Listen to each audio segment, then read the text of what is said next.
Pessoal, tudo bem? Hoje eu vou falar um pouquinho com vocês sobre o transporte e abate de avestruzes.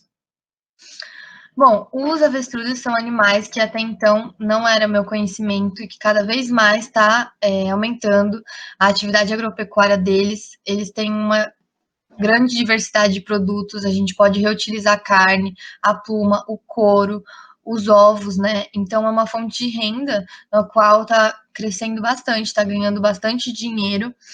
É um animal de alta valorização, até porque a carne tem um alto valor nutricional, tem um bom sabor, as plumas está usando muito na indústria da moda, o couro também é muito usado, então cada vez mais está crescendo a quantidade deles no mercado e tudo mais.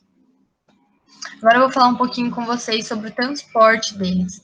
É muito importante saber fazer o correto manejo, saber o comportamento natural deles, né? É, eles têm um comportamento imprevisível. Também é importante ressaltar que quando eles estão na fase de reprodução, eles ficam mais agressivos. Então tem que chegar da maneira correta. Normalmente, eu não sei se vocês já viram naqueles programas de animal e tudo mais, mas é muito comum ver como se fosse o tratador entrando lá na baia, né, no piquete, pegando como se fosse um anzol, como se fosse um gancho, assim, que contém eles. Coloca como se fosse no pescoço, né, para conter, e aí coloca depois um capuz, que deixa eles vedados. É basicamente, não sei se vocês já viram, mas focinheira de gato, que ele não consegue enxergar nada. Mas isso é algo, né, que ele vai se condicionando. Então, desde pequenininho, desde filhote, o ideal é ter esse tipo de manejo para eles se acostumarem, né? Porque o animal que nunca viu isso na vida, provavelmente você colocando isso na cabeça dele, ele vai ficar super estressado. E como a gente aprendeu já no bimestre passado, o estresse influencia totalmente na qualidade da carne e tudo mais, né? Tá totalmente ligado. Então, o jejum na fazenda e o embarque. É importante a gente saber que antes do transporte é indicado que eles fiquem em jejum, né? Por no mínimo mais ou menos 10 horas. Vale lembrar que as aves, não só as aves, mas qualquer animal, eles têm hierarquia entre si. Então, o ideal é que evitar aves de idades diferentes que fiquem juntas. Então, no transporte, deixar aves da mesma idade, né? Também a gente sempre tem que avaliar a condição sanitária do ambiente, sempre. Igual a gente aprendeu em TPOA, dos bois e tudo mais, o caminhão ele sempre tem que ser limpo. É exigido um atestado assinado pelo médico veterinário, então cada lote que faz o transporte, né, tem que ocorrer a desinfecção dos veículos. O ideal é fazer à noite ou nas horas mais frescas do dia o transporte, porque a luz do dia deixam eles mais agitados, e aí corre o risco deles se machucarem, se pisotearem, enfim. Então, o ideal é fazer à noite, fazer num período que está menos calor, até porque eles têm pena, né? Deve ficar super calor lá dentro do caminhão e tudo mais. E sempre, o ideal é fazer parada, né? Olhar o lote, ver se eles estão bem, fornecer água, vitaminas, até porque depende muito da onde você vai transportar esse animal, né? Mas vale ressaltar que eles ficam um tempo sem comer, que eles podem desidratar, eles perdem eletrólitos, então sempre é importante estar fazendo esse manejo, de estar observando eles sempre. No caminhão, a gente tem que pensar que tem que ter uma infraestrutura muito boa para eles. Desde o material que vai ser feito, que vai ser colocado, né, no caminhão. Então, o tipo de madeira certo, porque tem que ser um material no qual não fique muito abafado. É, tem que ser todo como se fosse de madeira junto uma com a outra, não pode ter nenhum buraco no qual eles possam pisar em falso, machucar a perna. Enfim, não pode ser muito fechado, tem que ser ventilado, tem que ter furo, tem que ser totalmente estruturalmente correto para eles. Tanto que recomenda, né, que tenha um espaço maior que 1,20 por 90. Tem uma altura suficiente, até porque as aves são altas, né? Então, o certo é elas ficarem de pé, elas, assim, na medida do possível, ficarem confortáveis. É muito importante a ventilação, né? Porque tá num caminhão, onde está tudo fechado, sobe muito a temperatura, e aí elas vão ficando estressados, né? Também é importante o fundo desse caixote, ele deve ser revestido com capim seco, é o ideal. E também usar caixote individual, tá? Eles não ficam todos juntos lá no caminhão. Ele deve ser delimitado por grades, né? Como eu falei, porque eles não ficam juntos, sem saliências ou fendas que podem ferir as aves, né? E também é muito importante ter o piso antiderrapante. Em TPOA a gente aprendeu já isso, né? Porque às vezes pode gerar uma fratura, ele pode pisar em falso, pode se machucar.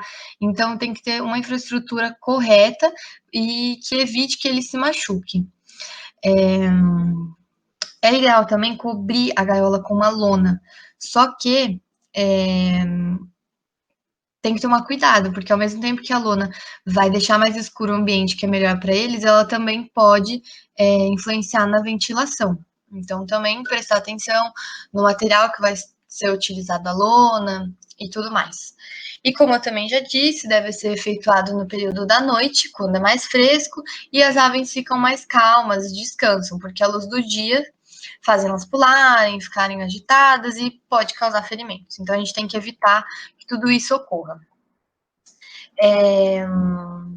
O ideal é que eles não se estressem. A gente tem que pensar em tudo que deve ser feito para eles ficarem mais confortáveis possíveis, seja no transporte, seja antes do transporte, quando chegar. E a distância é uma coisa que pode estressar muito, né? Dependendo de onde você vai levar esse animal. Então a gente tem algumas regras, né? Que tem que ter uma localização geográfica adequada, tem que ser respeitada. Então, por exemplo, algumas regras. Dos estabelecimentos ao matadouro de aves, 5 quilômetros. De outros estabelecimentos de criação de aves aos quartenários de racidas importadas é 11 quilômetros. Então, tem algumas regrinhas. E ratitas são as aves corredoras que não possuem capacidade de voar e apresentam externo sem quilha, ou seja, avestruz. É como se fosse outro nome, é um sinônimo para avestruz. Então, deve ser respeitada essas distâncias mínimas, né, entre os estabelecimentos. Como eu já disse, são algumas regrinhas que quem trabalha com isso, quem mexe com isso, né, tem que saber, como eu já disse um pouquinho lá atrás. Agora, sobre o abate. Quando a gente desembarca o animal, né, ele tem que ocorrer preferencialmente ao amanhecer, o sol não está muito quente, né? Então, o primeiro passo de tudo é deixar eles ficarem de pé cerca de 20 minutos e depois desembarcá-los, né? O desembarque gera muito estresse para eles, porque vai estar fazendo barulho, vai abrir o caminhão, vai, sabe, ficar mexendo neles. Então, também não pode fazer com que isso se torne ainda mais estressante, ficar cutucando o animal, porque às vezes pode ser que ele empaque, né? Boi, por exemplo, é muito comum empacar. É ficar lá parado e ficar cutucando, e ele vai ficar nervoso e tudo mais. Uma coisa que é muito importante eles terem estarem onde eles estão, ter uma rampa adequada, porque o que acontece? Às vezes, por ser feito de madeira, tem um vão entre uma madeira e outra, e aí o animal coloca a pata lá, tem um desnível e aí ele acaba caindo, que é o que a gente aprendeu em TPOA, mais uma vez falando, que pode acontecer uma fratura, e aí só vai prejudicar o animal, ele vai sentir dor, logo que ele chega, tem que ter disponível água, tem que ter disponível comida, até porque ele vai estar de jejum, né? Então, a gente tem esse manejo do pós-desembarque. Então, evitar uma entrada repentina, muito barulho, porque senão o animal vai começar a ficar em pânico. Como eu disse, pode ocorrer uma agressão, né, uma tentativa de fuga deles. Então, deixar o ambiente bem tranquilo.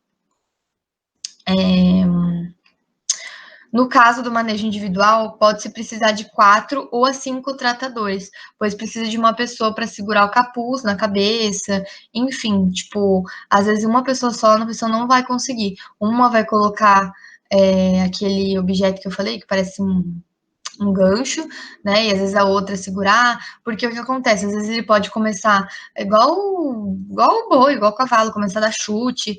Então, tomar cuidado, né, para sua segurança e a segurança do animal também. E todo esse manejo vai ser feito, né, das aves, porque depois elas vão ser encaminhadas para o piquete e preparada para o abate. Aí a gente vai ter o jejum e o pré-abate, que eu vou falar agora um pouquinho com vocês. Qual que é o momento correto que deve abater? Normalmente é quando atinge a idade de 13 meses, ou um peso mais ou menos de 120 quilos, né? Basicamente seguindo essas regras. E os procedimentos de pré-abate devem começar na propriedade.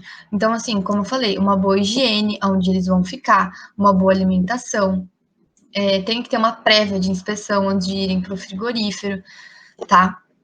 E ao serem encaminhados no frigorífico, ficarem tranquilos, eles receberem uma alimentação, água, suplemento vitamínico, tá? E eles devem ser no local de abate, né, mantidos por pelo menos 24 horas sobre uma dieta hídrica, tá? A gente não quer que ele se desidrate, pelo contrário, a gente quer que, caso houve alguma desidratação, alguma coisa do tipo, ele possa se recompor, basicamente assim, nesse período. Aí a dessensibilização e abate, a gente aprendeu isso também em TPOA, que a insensibilização ela tem que ser o mais rápida possível, eles não podem sentir dor, então dura mais ou menos 7 segundos. Ela poderá ser feita ou pela técnica de gás, só que ela é pouco utilizada porque tem um custo alto, ou a eletronarcose, que é a imersão da ave em água com corrente elétrica, causando choque. Então, é um processo passivo, né? Pode ser acelerado pelo bombeamento cardíaco e dura mais ou menos, em média, 3 minutos. A gente tem que pensar que deve já tudo ter encaminhado. Então, são coisas rápidas, tem que ser indolor para o animal, né? Respeitando ele, porque ele não pode sentir dor. E logo depois da sangria, vai ser feita a escalda, que é o tempo necessário mais ou menos de 2 minutos a uma temperatura de 52 graus. Para que serve isso? Porque ocorre o afrouxamento das penas, tá? E no processo de depenagem, ocorre a retirada da pena, através como se fosse de um rolo, que possui, assim, um dedo, assim, de borracha, que ele evita machucar a carcaça. Então, antes da evisceração, as aves são lavadas, tá? Em um chuveiro de aspersão, e primeiramente vai ser feito um corte da cloaca e a seguir a abertura do abdômen. Depois as vísceras vão ser expostas, examinadas e separadas. É um processo bastante parecido com o de bovino, né? Tem toda a regra, o que deve ser feito primeiro, e retira a pena, e aí deve cortar primeiro tal parte do corpo, depois avaliar. E tem isso daí da água, né? Que até então eu não sabia desse processo, foi novo para mim, que é no processo de pré-resfriamento. As aves, elas são imersas, né, como se fosse num tanque de inox, por mais ou menos uns 15 minutos, e uma temperatura de 10 a 18 graus. Então, tem uma regra que tem uma quantidade de litros por ave, e o processo dará início ao esfriamento. Então, vai fazer uma limpeza, uma reidratação da carcaça. E no final, né, do processo, se dá a partir do resfriamento, mais ou menos 17 minutos a uma temperatura de 2 graus. E aí também tem a quantidade certa de água. Em resumo, o gotejamento dura 3 minutos. E o máximo de água que pode ser absorvida é 8%. Algumas informações aí a mais. Então, basicamente, em resumo, esses próximos slides é sobre o bem-estar e transporte do abate, que a gente fala em que momento que ele sentiu, assim, sede, se foi respeitado ou não, né? E, em resumo de tudo,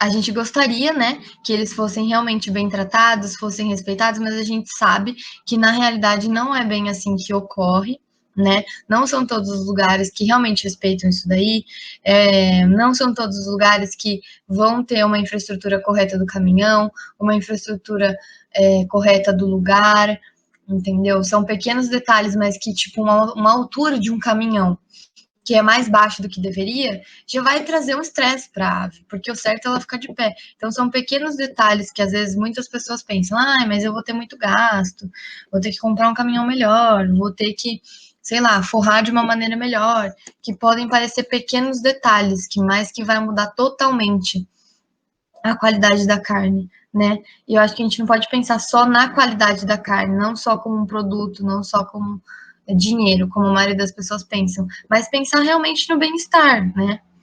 Imagina, se fosse você daquele jeito lá, então tem que ter uma infraestrutura correta desde o começo do processo até o final, é o ideal. Infelizmente, a gente sabe que não acontece, por isso que tem essas regras. Então, temperatura certa, metragem mínima que eles devem, enfim. Então, a gente sabe, né, que, tipo, ocorre o jejum antes do transporte, que eles ficam 10 horas de jejum, mas por outro lado, eles continuam tendo fornecimento de água, né? E assim que eles chegam, eles têm esse cuidado com a dieta hídrica, então repõem os eletrólitos, vitaminas e tudo mais.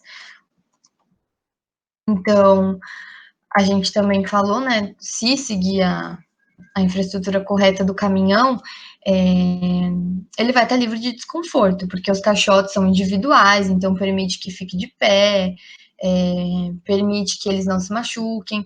Como eu falei, é muito importante ter aquela rampa antiderrapante, né? Sobre a distância, depende de qual estabelecimento é o destino, né? Depende para onde vão levar elas, mas sempre deve levar em consideração que não podem ser distâncias muito longas, né? O local da criação desses animais deve ser a localização adequada, como eu falei naquelas regrinhas. O manejo pós-desembarque, os animais são livres de medo e estresse, pois os funcionários devem evitar a entrada repentina, mas é aquela coisa, será que realmente acontece dessa forma? Né?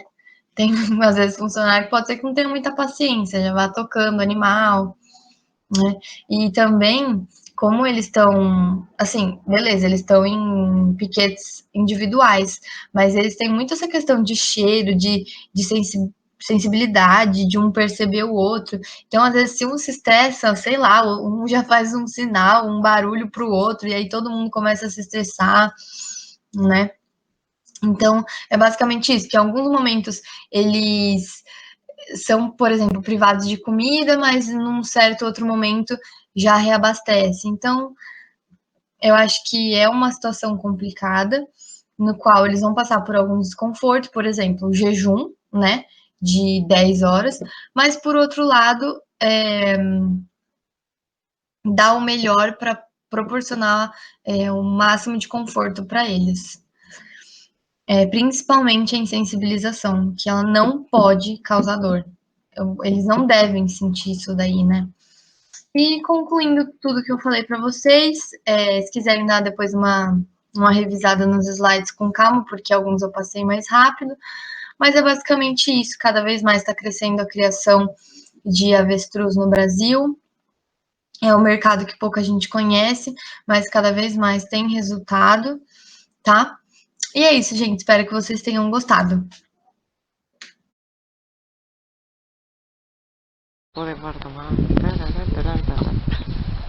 Ponle música, Marilo. Hostia, hostia. Ya. Ha cogido Hostia, un es macho, un macho. amigo. ¿Cómo te la pegas, no?